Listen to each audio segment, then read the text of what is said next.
holidays and leave their vessels here. They fly down, they make that 50-minute hour drive from the airport down to here. Their vessels are ready to go and off they go. There's waterways everywhere around here, and you're going to get a little bit of an idea today how the setup of this place is. So we've got a channel, we've got an island, we've got bays, and we've got the Southern Ocean, Tasman Sea on one side, and you've got a channel here. So Bruny Island's a great backdrop for people that want to get in boats and head up to some of these protected coves, do some diving, fishing, catch some wind and use the sails. You know, and then if they get the right weather, they can head right off into the Southern Ocean towards Antarctica and have a look for wildlife down there.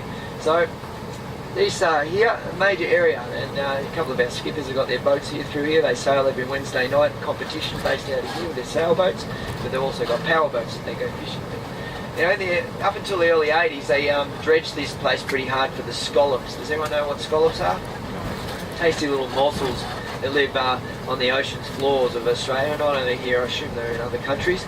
But the sea meadows that you know, are home to them, and not only that, variations of other marine species like to live among. They dredged it very hard through here with the machinery they had. So what they've gone ahead and done is shut that scalloping seasonal trade, the commercial industry down, and now it's even got to the point where the recreational scalloping through here, you can pay fees for various tickets to go recreationally diving and extract various morsels off the ocean's floor, whether it be oysters or crayfish or scallops. But there's none of that going on now in the channel still to this day. So in its day, this was a scalloping town. They used to shuck the oysters, they'd take them out of their shells, they'd pack them and put them in on ice, and they'd head off to various places of Australia at the time, and even internationally for the hospitality industry, for the restaurants and things like that as well. So it was renowned for that back in its day. But now it's a great little part of the world, all of the boating things going on, and obviously it's the backdrop of Bruny Island for the ferry service for us to get over to see this amazing part of the world.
Yeah, so the whole deal is, guys, once the back door of the vessel is shut and we're underway, we're moving forward, you'll feel it start to rock a little bit. You're welcome to jump off the boat, off the bus. You can do that as well if you want to later. See, it is an occupational hazard when you drive boats and buses and cars to work. You do 3 things per day. So we're not on a boat yet. We are, but we're in a bus. So yeah, there you go, technically. Don't jump off the boat, jump off the bus.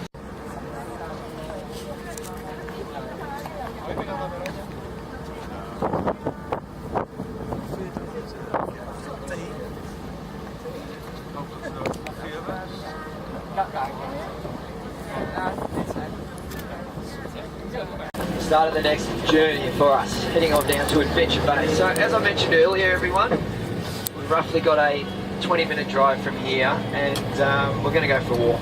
Yeah, let's get out and have a little look around the place. Get your bearings a little more this way while going for a short walk. So this is our area of water here, the Doncaster Channel. If you look back over the foreground and back of Mount Wellington area in Hobart, roughly 40 odd kilometres away that way as we're out on your left hand side. This channel sectional of water here goes all the way through and into the Southern Ocean. If you were to follow that waterway for about 30 nautical miles down there to the south, you'd end up in the southern reaches of the world. Now, back in the day when the French came through here, they were the first to discover the channel.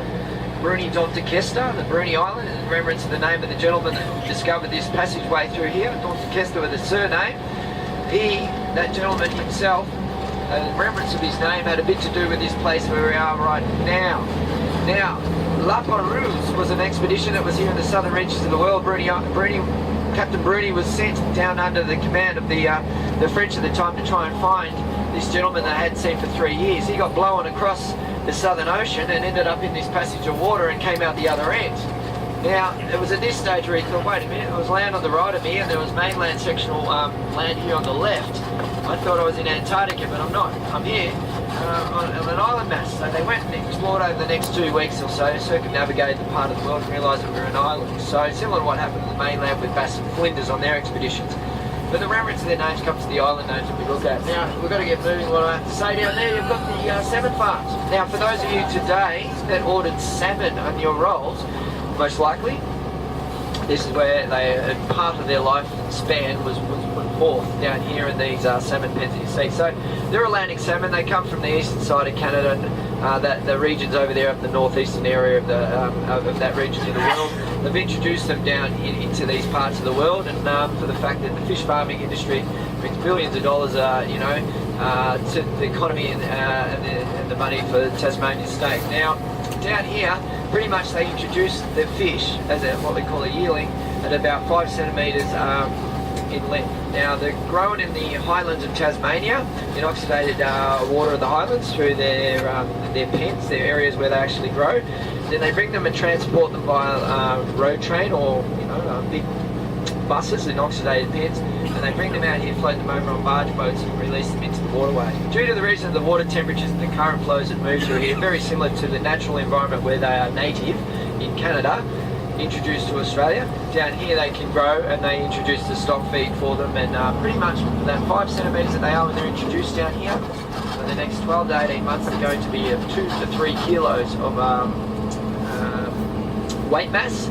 And within that next 6-month period, they're going to get about as long as your arm, if we were to estimate. Okay, so the table fish are between 2 and 3 kilos, the ones that are filleted and packed in the factories in the mainland section of Tasmania, and then they get exported across the world. And for the local industry, similar to what you guys will be eating today, Tas-Sal salmon. So they're not the only company down here. There's other ones based all across different regions of Tasmania, but the fish farming is brings a lot of jobs, a lot of money, and a fair bit of controversy too, to do with their practices to Tasmania. We won't get into all that at this stage. Now, first things, we've got some orchards down here. You may have heard of the Black Devil cherries. Tasmania's famous for. That's where they come from here.